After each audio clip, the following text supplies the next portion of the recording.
Semua tutup mata, datang kepada Tuhan. Saya hari ini kalian mau datang kepada Tuhan ini bukan hanya sekedar ibadah sekota Semarang. Saya tidak mau agamawi. Saya mau kalian generasi muda mulai sekarang bayangkan karya salib dalam hidupmu. Seperti saya katakan tadi di awal, Yesusmu tidak pernah letih dan membiarkan salib itu diletakkan. Coba bayangkan seandainya dia berkata, Tuhan Bapa di surga, aku sudah tidak tahan. Semalam-malaman aku sudah dihajar. Ada 39 cambuk luka di belakang punggungku. Dan itu membuat aku tidak mungkin kuat lagi besok pagi mengangkat salib. Coba bayangkan kalau hari itu Tuhanmu seperti itu. Kita yang penjinah, kita yang kotor, kita yang najis, kita yang pemberontak, kita yang marah dengan keluarga kita, kita yang marah dengan semua keadaan kita hari ini, semua harus dihukum. Mari kau tutup mata, beri waktumu buat Tuhan hari ini. Saya gak peduli saudara siapapun di tempat ini, ingat karya salib. Salib tidak pernah diletakkan karena dia letih. Salib tidak pernah diletakkan karena dia berkata, Tuhan aku sudah tidak tahan, Bapakku, aku sudah tidak tahan lagi. Dia tidak pernah berkata, punggungku sudah habis, darahku sudah mengucur dari kepala sampai badanku habis, dan sudah tidak ada lagi tenaga untuk mengangkat salib. Tapi dia hanya pikirkan saudara dan saya. Seandainya dia letakkan salib, kita yang penjinah, kita yang kotor, kita yang suka nonton film porno, hari ini kau binasa kau dan kau masuk ke dalam neraka. Dan setan sudah siap mengambil saudara. Tapi dia tidak pernah pikirkan dirinya. Mari kau tutup mata. Berapa puluh jam dia tahan untuk menantikan salib. Semalam-malaman dia tahan, dihajar untuk menantikan salib. Supaya dia cuma ingat satu, ada umat tebusanku di Indonesia, di kota Semarang. Dia panggil sesuai dengan namamu. Dia ingat engkau berkata, supaya anakku itu yang dari keluarga berantakan, dari keluarga bercerai, keluarga berantakan, sekolahnya tidak bagus, aku bisa mati buat dia. Dan dia tidak binasa. Dia tidak pernah barang sedetik pun dia letakkan salib dalam hidupnya. Mari hargai karya salib. Dia ada di tengah-tengah kita hari ini. Dia mau berkata, nak, masihkah engkau letih dengan keadaan hidupmu hari ini? Masihkah engkau marah dengan keadaan orang tuamu yang bercerai? Masihkah engkau marah karena engkau tidak bisa sekolah yang kau inginkan? Masihkah engkau marah engkau tidak mendapatkan apa yang kau mau? Coba bayangkan kalau seandainya hari itu aku pernah berkata di Taman Getsemani, kalau boleh cawan salib ini lalu daripadaku Bapa, tapi bukan kehendakku yang jadi, tetapi kehendakmu yang jadi. Seandainya Yesus menuruti keinginannya sendiri, seandainya Yesus menuruti perasaan ketakutannya sendiri, seandainya Yesus mengikuti semua kemauan ketakutannya sendiri, hari ini kita tidak ada di sini. Setan tidak pernah tahu bahwa salib adalah kekalahan fatal buat setan. Setan tidak pernah tahu bahwa salib adalah lambang kutuk. Tiba-tiba Yesus melihat semua kutuk di seluruh dunia akan ditimpakan di badannya. Semua kutuk di seluruh dunia akan nempel di seluruh tubuhnya. Dia tidak pernah bisa membayangkan, tiba-tiba di atas kayu salib dia berteriak, Allahku, Allahku, Allahku, kenapa kau tinggalkan aku? Kenapa kau bebas kalau tinggalkan aku? Karena dosa seluruh dunia nempel di seluruh tubuhnya. Dia hanya pikirkan saudara dan saya. Dia hanya pikirkan saudara dan saya. Masihkah engkau marah, nak? Masihkah engkau letih dengan kekristenanmu? Masihkah engkau mau jual Yesusmu untuk sesuatu yang tidak ada harganya? Masihkah engkau jual Yesusmu hanya untuk sesuatu yang tidak ada artinya? Karya salib sudah digenapkan 2000 tahun yang lalu. Dan tiba-tiba pada saat dia naik di atas kayu salib, dia tahu seluruh bumi berduka, seluruh langit berduka, semua malaikat bertanya-tanya, kenapa seorang anak Allah, anak manusia yang rela berkorban, tiba-tiba diam saja, padahal dia bisa panggil seluruh malaikat untuk mempertahankan dirinya. Seluruh malaikat hari itu semua diam dan bingung. Dia berkata, apa yang terjadi dengan anak Allah ini? Kenapa dia diam saja? Kenapa dia tidak mempertahankan dirinya? Dia biasa dengan sangat gampang menghancurkan Lucifer hanya dengan nafas mulutnya. Dia bisa dengan gampang panggil malaikat, penghulu malaikat perang bernama Mikael, dan berkata, Mikael, habisi Lucifer, dengan sangat mudah. Tapi hari itu anak manusia bernama Yesus, dia diam saja. Dia seperti domba yang keluh, yang maju, masuk ke dalam tempat pembantaian. Dia diam karena saudara dan karena saya. Seandainya hari Tuhan Allah dia memakai semua keilahiannya, paku tidak akan pernah menembus tubuhnya. Cambuk yang berduri, yang berkail itu tidak pernah merobek badannya. Semua orang Roma tidak bisa menembus lambungnya dengan tombak. Dan orang tidak bisa lagi meludahi dirinya. Orang tidak bisa menelanjangi dan membuka pakaiannya. Seandainya dia datang sebagai putra Allah yang dia pakai keilahiannya, semua manusia binasa. Tapi dia rendah hati karena dia pikirkan saudara dan saya. Karena dia rendah hati, dia ingat nanti anakku akan jatuh dalam dosa. Nanti anakku akan lahir dalam keadaan keluarga yang hancur. Nanti anakku akan lahir, dia pernah di-abuse, dia pernah diperkosa, dia pernah dilecehkan. Seandainya aku tidak mau naik ke atas kayu salib, siapa yang akan menebus mereka? Siapa yang akan menolong mereka? Seandainya aku mau berkata, Tuhan, biar kehendakku yang jadi, bukan kehendakmu Bapa yang jadi. Seandainya aku mau berkata, aku tidak mau minum cawan murka Tuhan. Hari ini dia bertanya, masihkah engkau letih dan marah? Masihkah engkau bertanya, Tuhan, kenapa aku seperti ini? Nah, 2000 tahun yang lalu sudah aku bayar. 2000 tahun yang lalu aku harus dengan seluruh tubuhku, roh, jiwa dan tubuhku aku korbankan di atas kayu salib. Padahal aku tidak perlu memakai jalan seperti itu, tetapi aku milih jalan salib. Hari ini dia bertanya, apakah engkau mengasihi aku? Masihkah engkau jadi orang Kristen yang sembarangan? Masihkah engkau tidak percaya kepada Yesusmu 2000 tahun pengorbanannya, 2000 tahun yang lalu? Masihkah engkau mempertanyakan kalau seorang pemain film yang menjadi perwira yang menyambut Yesus dalam film The Passion of the Christ, 3 orang ateis yang tidak pernah percaya Yesus, yang tidak pernah percaya bahwa Tuhan itu ada, yang berkata manusia itu ada, ya ada seperti apa adanya, tidak ada Tuhan. Dan hari itu dia disewa oleh Mel Gibson, dia mencambuk Yesus, yang Yesus adalah palsu, bukan Yesus sungguhan. Dan hari itu 3 orang berlutut dan bertobat, kalau ada Tuhan yang rela mati buat umatnya seperti ini, aku mau terima dia, karena dia mau memikul semua kesakitan dan penderitaanku. Dan hari itu dengan gemetar setelah orang itu mencambuk dalam film The Passion of the Christ, 3 orang ini berlutut dan berkata, Tuhan, ampuni aku, ampuni aku. Orang yang tidak pernah kenal Tuhan hari itu menerima Yesus. Film The Passion of the Christ, Jim Caviezel yang menjadi peran Yesus, dia memikul salib.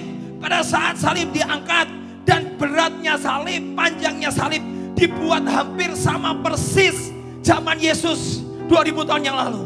Pada saat dia mulai mengangkat salib itu, tiba-tiba elbownya, tangannya, pergelangan tangannya lepas, dan dia jatuh. Salib menimpa dirinya, Dan Mel Gibson berkata, bagus, itu adegan bagus.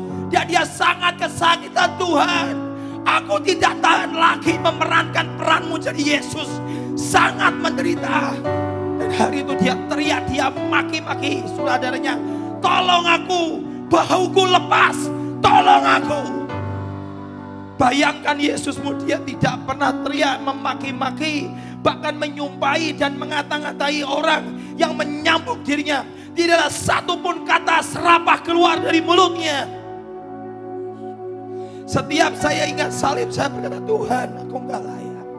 Aku kotor, aku najis. Sekalipun aku pendeta, sekalipun aku pengkhotbah, aku tetap orang yang najis, aku orang yang kotor. Aku butuh salib dalam hidupku. Dan Jim berkata, dia ngomong sama Mel Gibson sutradaranya, aku tidak bisa melanjutkan film ini lagi, terlalu berat. Tadi malam setan mendatangi aku, kalau kau teruskan Jim film salib karya ini, aku bunuh kamu. Lucifer mendatangi kamarku berkata, aku bunuh kamu kalau kau meneruskan film salib ini. Saya beritahu saudara, itu bukan Yesus beneran. Setan pun ketakutan sebelum film itu jadi. Saya baca dan saya menangis. Tuhan, tidak pernah Engkau barang setitik pun melepaskan salib. Tidak pernah Engkau berkata, capek Bapak, aku gak kuat. Aku ditelanjangi seperti sampah, seperti orang yang dipermalukan. Aku ditelanjangi, dibuka pakaianku, dipertontonkan. Siapa yang di sini kok pernah ditelanjangi hidupmu? Kok pernah dipermalukan? Kok pernah di-abuse? Kok pernah dilecehkan? Kok seperti orang yang ditelanjangi, yang disakiti? Saya beritahu, karya salib sudah menebus saudara. Dia pernah ditelanjangi. Dia hanya berkata, Bapa, kenapa aku harus ditelanjangi? Dan Yesus tiba-tiba ingat, saudara, nanti anakku yang pernah disakiti seperti orang yang ditelanjangi, aku akan menebus. Supaya dia tidak lagi dipermalukan, tidak lagi disakiti. Saya berdoa hari ini. Dan Jim berkata kepada Mel Gibson, saudara, aku tidak sanggup melanjutkan film ini. Hawanya dingin. Dia dibuat film itu di Italia. Seluruh badanku biru semua. Kalian semua memakai jaket. Aku telanjang dada seperti ini. Terlalu dingin. Dan tiba-tiba Lucifer muncul di depannya. Kamu berani naik ke atas kayu salib? Lihat. Kamu mati. Ini hanya replika Yesus. Bukan Yesus yang sesungguhnya. Setan pun ketakutan. Kamu berani naik ke kayu salib. Kau berani selesaikan film The Passion of the Christ. Aku bunuh kamu. Dan tiba-tiba adegan salib dimulai. Cuaca langsung berubah. Dan Mel Gibson berkata, ini cuaca persis di zaman Yesus. Semua gelap. Semua gelap mencekam. Karena zaman Yesus, seluruh bumi, malaikat, batu, pohon, tanaman, alam semesta berduka. Semua diam. Diam dalam berapa jam itu mereka diam. Karena mereka akan kaget seorang anak Allah diam saja. Dan hari itu Mel Gibson berkata, ini adegan persis zaman Yesus. Semua jadi gelap. Dan hal itulah halilintar menyambar-nyambar. Dan Jim dengan sangat ketakutan, dia coba bicara kepada Mel. Kalau aku naik di atas kayu salib, ini tiang paling tinggi. Kalau aku tetap naik di atas, kalau aku disambar petir bagaimana? Dan setan terus ngomong, kamu naik aku bunuh kamu. Kamu berani naik aku bunuh kamu. Lucifer ngomong, aku bunuh kamu. Karena Lucifer tahu setelah film ini dirilis, akan banyak jutaan orang bertobat melihat film ini. Tiba-tiba Jim berkata, Mel doakan aku gak tahan. Ini antara hidup dan mati. Tiba-tiba Yesus datang di depan Jim Caviezel, pemeran Yesus. Yesus muncul dan berkata, nah, naik, aku dampingi engkau. Kamu akan bisa merasakan bagaimana engkau naik di atas kayu salib. Tuhan, aku tidak sanggup. Tapi karena engkau menyanggupkan aku dan engkau mau naik di salib bersama dengan aku akan naik. Saudara tahu? Begitu dia naik di atas kayu salib, adegan salib dimulai. Petir betul-betul menyambar. Dari ujung kepala sampai kaki disambar petir. Setan marah. Dan semua kru, semua pemain film berkata mati. Dia pasti mati. Jutaan volt menerjang satu orang. Dan dia bukan anak Allah, hanya manusia biasa. Tiba-tiba menyentuh. Pasti mati ini. Pasti mati. Dan semua film cut. Semua berhenti. Mel Gibson ambil tangga naik ke atas kayu salib. Coba dilepas. Diturunkan, saudara tahu. Tidak sadarkan diri. Seluruh badannya dari ujung kepala sampai kakinya bau hangus. Saudara tahu penderitaan Yesus. Ini belum seberapa. Kalau caramu ibadah dan caramu menyembah seperti orang agamawi, ahli Taurat dan orang Farisi, kau tidak akan masuk kerajaan surga. Kenapa film ini disebut The Passion of the Christ? Cintanya Sang Kristus, passionnya, geloranya untuk mati buat saudara. Saat Jim diturunkan, dia tidak sadarkan diri. Semua kru berlutut, Tuhan, masakan kami harus mengakhiri adegan salib dan akhirnya orang ini mati di atas kayu salib. Tapi Yesus sudah ngomong sama Jim, Jim, aku akan naik bersama dengan engkau. Sudah tahu, dia hidup lagi. Dia bernafas lagi. Semua orang syok. Bagaimana mungkin jutaan volt menimpa satu orang dan tetap hidup? Dan dia berkata, karena Yesus sudah ngomong sama saya, dia akan dampingi saya naik di atas kayu salib. Setiap kali saya nonton film The Passion, saya hanya meratap dan menangis. Saya berkata, Tuhan,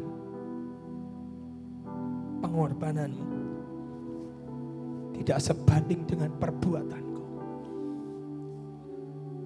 Hari itu Jim berkata kepada Mel, aku akan naik lagi selesaikan film ini. Adegan tadi sudah di-take, sudah diambil. Tapi mari kita selesaikan. Dan dia naik di atas kayu salib.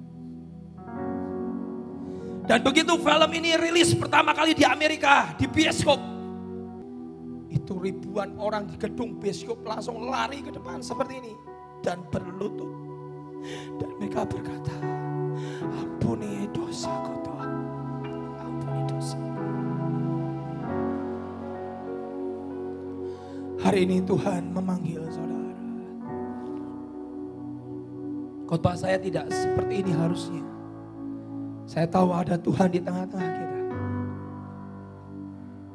Hari ini kau yang berkata, Tuhan, sejujurnya aku letih dan capek dengan hidupku. Bahkan ada yang berkata, aku mau bunuh diri. Kalau engkau bunuh diri, salib tidak ada artinya. Bahkan ada yang mau berkata, hidupku aku hancurkan sekalian. Karena aku sudah rusak. Kalau engkau sudah mau berpikir seperti itu, salib tidak ada artinya. 2000 tahun yang lalu dia sudah bayar buat engkau. Hari ini kau hanya berkata, Tuhan, aku undang kau masuk dalam hidupku. Saya mau berkata kepada saudara, kau yang hari ini berkata, Tuhan ampuni aku, angkat tanganmu tinggi-tinggi. berlutut. Kau yang di belakang maju ke depan berlutut. Kau yang berkata, Tuhan ampuni aku, maju ke depan berlutut. Datang ke altar. Datang ke altar dan berlutut. Datang ke altar dan berlutut. Masakan kau tidak bisa melangkah hanya 10 langkah, kalau Yesusmu ribuan langkah Dia buat, dan Dia tidak pernah malu dan tidak pernah pikirkan dirinya. Masakan engkau malu dan memikirkan dirimu sendiri? Maju ke altar dan berlutut. Saya panggil kau, mari berlutut, penuhi mimbar ini. Maju. Saya minta tolong kalian maju supaya bisa maju ke depan, berlutut di sini supaya ada teman-temanmu yang di belakang bisa masuk. Naik ke mimbar. Naik, saya panggil kau, berlutut. Datang kepada Tuhan. Kau yang di belakang maju. Mari berlutut saja, berlutut. Kasih space buat temanmu. Berlutut saja biar maju. Berlutut di sini. Ini altar, berlutut. Datang kepada Tuhan, menghadap ke saya. Berlutut, datang kepada Tuhan. Datang, come. Saya panggil kau. Kau yang merasa dirimu paling kotor, paling najis, yang butuh Tuhan. Naik ke depan. Naik ke mimbar. Naik. Berlutut. Kau yang merasa Tuhan ampuni aku, naik mimbar. Naik ke mimbar. Berlutut, penuhi mimbar ini. Berlutut. Teriak pukul dada, ampuni aku Tuhan. Berlutut. Tuhan, mari sembah Dia. Berlutut. Syakhe.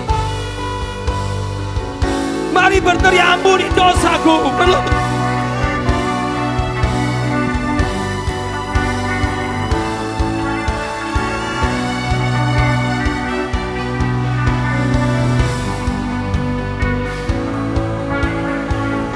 Kau yang masih di belakang, maju ke depan. Jangan ada alasan kau tidak jalan maju ke depan, karena kau berkata salib lebih menderita. Jalan ke depan, jalan ke altar. Dimanapun kau di lorong paling belakang, kalau kau serius, maju ke depan. Berlutut.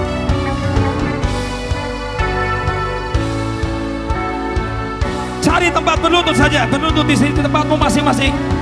Sini di depan, sini berlutut, tak apa-apa. Cari tempatmu. Ambil waktumu kepada Tuhan. Kau yang masih di belakang, cari di depan altar. Berlutut saja cukup, tempatnya sudah cukup. Berlutut datang kepada Tuhan. Come on. Penuhi semua, penuhi dengan air mata. Penuhi dengan pertobatan. Penuhi dengan air mata dan pertobatan. Penuhi dengan air mata dan pertobatanmu. Yesus.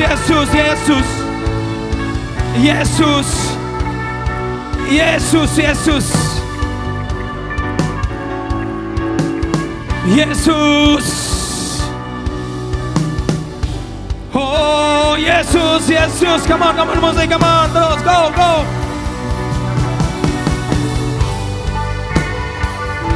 Penuhi dengan air mata mimbar ini, altar ini dengan air mata pertobatan. Ampuni aku kalau aku dibenci Tuhan. Ampuni aku kalau suka nonton film porno. Ampuni aku kalau aku suka kecewa.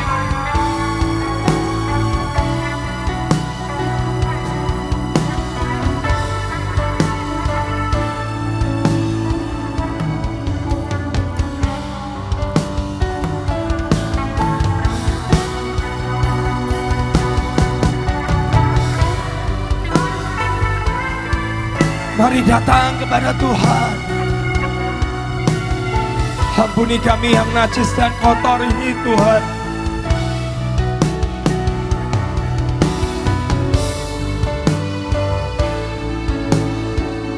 Ampuni Tuhan. Ampuni kami yang najis dan kotor, yang memberontak ini. Ampuni. Engkau tertikam karena dosa kami. Engkau dihancurkan karena kesalahan kami. Engkau terjatuh dari salib karena kami. Engkau diludahi karena kami, Tuhan. Ampuni kami. Hari ini kami datang menghadap Engkau. Ampuni Tuhan, ampuni dosa kami.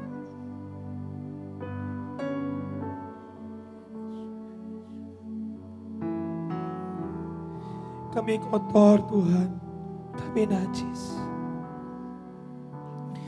Kami patut dihukum karena kami marah.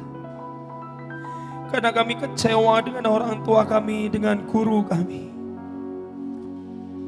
Kami kecewa dengan keadaan kami, ampuni, ampuni Tuhan. Hari ini kami perlu di hadapan-Mu Tuhan.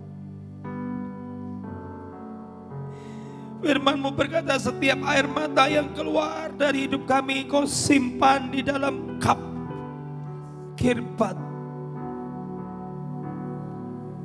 Dan firman-Mu berkata, orang yang patah hati dan remuk, hancur jiwanya, tidak pernah Kau pandang hina, bahkan Kau Tuhan dekat dengan mereka. Tuhan, Tuhan, Tuhan, ini persembahan hidup kami. Kami tahu ini kotor, ini najis, tapi kami datang seperti perempuan Magdalena, Maria Magdalena, si pelacur itu. Kami hanya mau mencium kaki-Mu Tuhan. Kami hanya mau mencium kaki-Mu dan membasahi kaki-Mu dengan air mata dan rambut kami.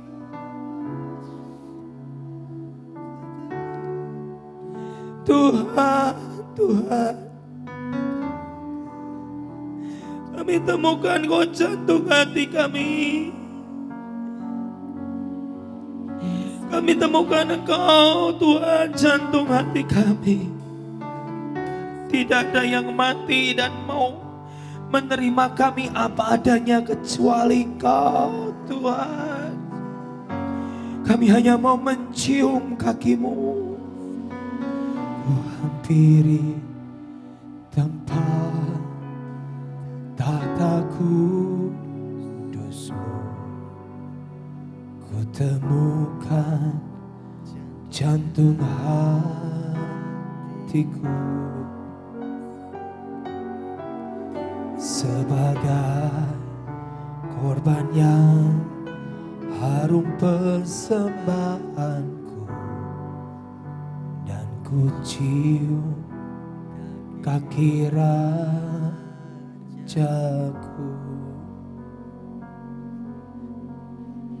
dan ku cium kaki Rajaku.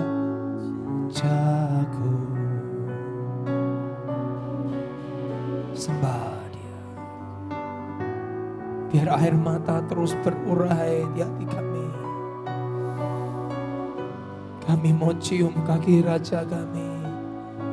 Semerbak narwastu penyembahan kami Tuhan. Narwastu penyembahanku di hadapan Sang Raja yang duduk di tata, mengepunai korban hidupku, satu korban yang hidup dan berkenan. Ini adalah persembahan pada saat kau berlutut. Di bawahnya aku, di kebunnya aku jadi kekasih Raja. Dicurahkannya isi hatinya, aku jadi sahabat Raja mengampuni duka doaku, kehadiran Yesus Rajaku,